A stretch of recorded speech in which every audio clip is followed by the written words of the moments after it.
이 개념이 궁금했다. 제88회 순종 1. 순종의 대상, 불순종의 대상. 두 차례에 걸쳐 순종이라는 용어에 대해 살펴보는 시간을 가져보도록 하겠습니다. 아마도 순종이라는 용어의 뜻을 모르시는 분들은 없을 것입니다. 순종의 사전적인 의미는 글자 그대로 다른 사람, 특히 윗사람의 말이나 의견 따위에 순순히 따름이라고 할 수 있습니다. 맞습니다. 순종은 다른 사람, 특히 윗사람의 말을 잘 따르는 것을 의미합니다. 의미는 전혀 어렵지 않습니다.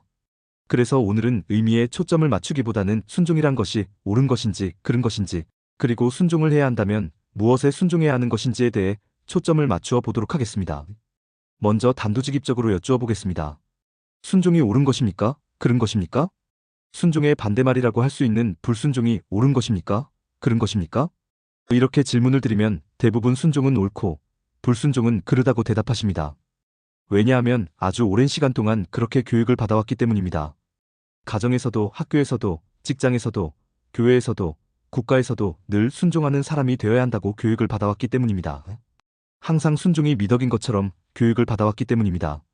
그래서 순종은 무조건 옳고 불순종은 무조건 그르다고 생각하는 경향이 있습니다.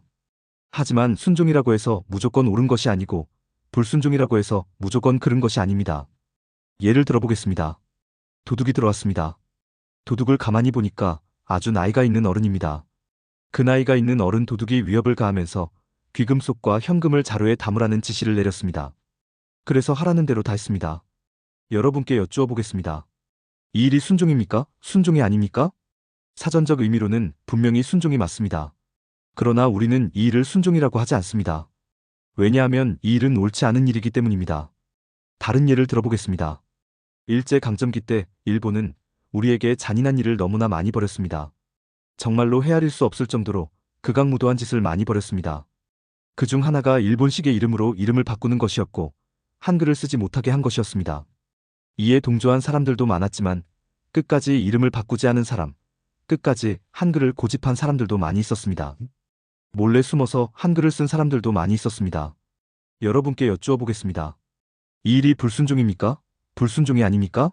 사전적 의미로는 분명히 불순종이 맞습니다. 당시 우리나라를 지배하고 다스리고 통치하는 위치에 있던 일본의 명령을 따르지 않은 것이기 때문에 사전적 의미로는 분명히 불순종한 것입니다. 그러나 우리는 이 일을 불순종이라고 하지 않습니다. 왜냐하면 이 일은 옳은 일이기 때문입니다. 목숨으로 일본과 맞서 싸운 안중근 의사, 윤봉길 의사, 유관순 열사가 불순종했다고 하지 않습니다.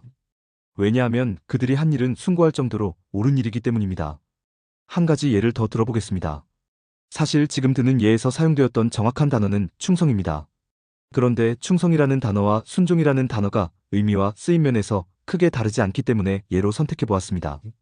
여러분들의 이해를 부탁드립니다. 여러분도 잘 아는 한 정치인이 했던 유명한 말이 있습니다. 그 말은 나는 사람에 충성하는 사람이 아니라 조직에 충성하는 사람이다라는 말이었습니다. 바꾸어 표현하면 나는 사람에 순종하는 사람이 아니라 조직에 순종하는 사람이다라고 표현할 수 있습니다. 그때 많은 사람들은 이 사람의 말에 아주 열렬한 지지를 보냈습니다.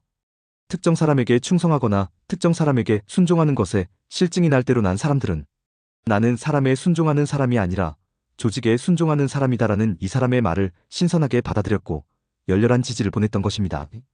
그런데 이 사람이 말하는 조직이 어디입니까? 우리는 이 사람의 말에 취해 이 사람이 말하는 조직이 어디인지를 생각하지 않았습니다.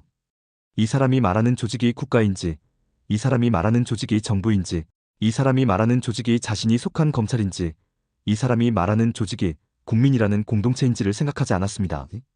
그저 이 사람의 말을 멋있는 말로만 여겼을 뿐입니다. 이런 말씀을 드리는 이유는 순종이라고 할 때 순종의 대상이 사람이어서는 절대로 안 된다는 것을 말씀드리기 위해서입니다. 왜냐하면 사람의 지시나 명령이 언제나 옳을 수가 없기 때문입니다. 또 순종의 대상이 조직이어서도 절대로 안 된다는 것을 말씀드리기 위해서입니다. 왜냐하면 조직의 지시나 명령이 언제나 옳을 수가 없기 때문입니다. 또 순종의 대상이 국가여서도 절대로 안 된다는 것을 말씀드리기 위해서입니다. 왜냐하면 국가의 지시나 명령이 언제나 옳을 수가 없기 때문입니다. 그럼 우리가 순종해야 하는 대상은 누구 혹은 무엇일까요? 이렇게 여쭈어 보면 이 영상을 보시는 분들은 대부분 하나님이라고 답하실 것입니다. 제가 목사이고 이 방송이 기독교 방송이니까 우리가 순종해야 하는 대상은 하나님이라고 제가 주장할 거라고 생각할 분들이 대부분이실 것입니다. 하나님은 천지 만물의 창조주이시고, 하나님은 천지 만물의 소유주이시고, 하나님은 천지 만물의 섭리자이시니까 하나님께는 무조건 순종해야 한다고 제가 주장할 거라고 생각하실 분들이 대부분일 것입니다. 그러나 저는 하나님께도 무조건 순종해야 한다고 말씀을 드리지 않습니다. 왜냐하면 하나님도 여러 형태로 존재하시고 있기 때문입니다. 여쭈어 보겠습니다. 기독교는 하나님을 믿습니다. 그럼 가톨릭은 누구를 믿습니까? 가톨릭도 하나님을 믿습니다. 그럼 유대교는 누구를 믿습니까? 유대교도 역시 하나님을 믿습니다.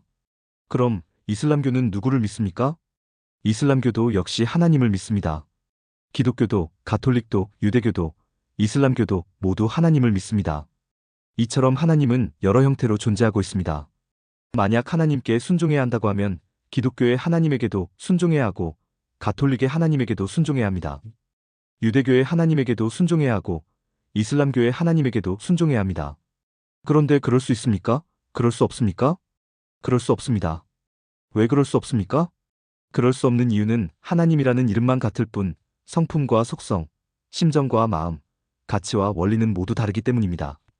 이제 눈치가 빠르신 분들은 제가 무엇에 순종해야 한다고 말씀을 드릴 것인지 눈치를 채셨을 것입니다. 저는 하나님이라는 대상에 대해 무조건적인 순종을 하는 것이 아니라 기독교의 하나님께서 사람에게 보이신 하나님의 심정과 마음, 하나님의 성품과 속성, 하나님의 가치와 원리에 대해 순종을 해야 한다고 말씀을 드리고 있는 것입니다. 하나님의 사랑의 원리, 하나님의 은혜의 원리, 하나님의 정의의 원리에 대해 순종을 해야 한다고 말씀을 드리고 있는 것입니다. 그리고 하나님의 사랑과 은혜와 정의를 토대로 한 하나님의 말씀, 하나님의 교훈, 하나님의 가르침, 하나님의 권면에 순종해야 한다고 말씀을 드리고 있는 것입니다. 그렇습니다. 우리가 순종해야 하는 대상은 하나님께서 우리에게 알려주신 진리이지 하나님이라는 대상 자체가 아닙니다. 이렇게 하나님께서 알려주신 진리에 사람이 순종을 하면 사람이 살아가는 세상이 평등하고 공정하고 정의롭고 행복한 세상으로 변할 수 있게 되는 것입니다. 오늘날 기독교가 제대로 된 역할을 하지 못하고 있습니다. 오늘날 기독교가 많은 비난의 대상이 되고 있습니다. 오늘날 목사가 그리고 성도가 많은 욕을 먹고 있습니다. 아주 많은 이유가 있겠지만 그 중에 한 이유가 순종의 대상을 잘못 설정했기 때문이라고 저는 생각하고 있습니다. 교회에서 늘 하나님께 순종해야 하는 것이라고 가르칩니다. 그런데 어떻게 하는 것이 하나님께 순종하는 것이라고 가르칩니까? 하나님께서 세우신 하나님의 몸된 교회에 순종하는 것이 하나님께 순종하는 것이고 하나님께서 세우신 주의 종에게 순종하는 것이 하나님께 순종하는 것이라고 가르칩니다. 그래서 반드시 온전한 11조를 드리고 반드시 주일 성수를 하고 반드시 기도와 금식과 구제에 힘쓰는 것이 하나님께 순종하는 것이라고 가르칩니다. 정작 성도가 순종을 해야 하는 하나님의 진리에 대해서는 가르치지 않습니다. 그러니 진리에서 이탈한 교회가 하루하루 변질되고 있는 것입니다. 정리하겠습니다. 국어사전은 순종을 다른 사람, 특히 윗사람의 말이나 의견 따위에 순순히 따름이라고 풀이하고 있습니다. 그러나 저는 이 풀이를 받아들이지 않습니다. 사람의 말이 다 옳을 수가 없기 때문입니다. 윗사람이라고 해서 반드시 옳은 것이 절대로 아니기 때문입니다. 우리가 순종해야 하는 대상은 정의입니다. 우리가 순종해야 하는 대상은 사랑입니다. 우리가 순종해야 하는 대상은 은혜입니다. 제가 하나님께 순종하는 이유가 바로 하나님 자체가 정의이고 사랑이고 은혜이기 때문입니다. 사람에게 순종할 것이 아니라 조직에 순종할 것이 아니라 국가에 순종할 것이 아니라 언제나 정의와 사랑과 은혜의 원리에 순종하는 모두가 되었으면 정말로 좋겠습니다. 그리고 불의와 증오와 상벌의 원리, 즉 죄의 원리에 불순종하는 모두가 되었으면 정말로 좋겠습니다. 오늘 내용에 공감하셨다면 구독과 좋아요, 알림 설정 부탁드립니다. 하나님의 말씀을 바르게 전하는데 큰 도움이 될 것입니다. 평등하고 공정하며 정의롭고 행복한 세상을 이루는데 큰 도움이 될 것입니다.